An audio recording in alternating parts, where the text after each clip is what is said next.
因为大伙儿都知道，常务副总这个位置，哎呦，这个担子真的是太重了。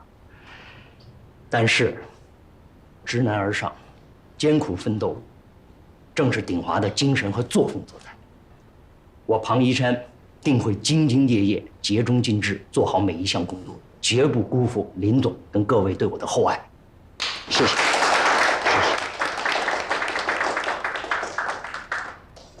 老庞呢，这么多年来兢兢业业的，为鼎华做出了诸多贡献，大家有目共睹。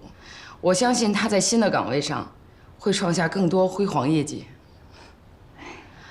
老庞啊，接下来跟大家说说近期的工作计划吧。好，大伙儿都知道啊，咱们的拳头产品精确自动化手术仪马上就要上线投入市场。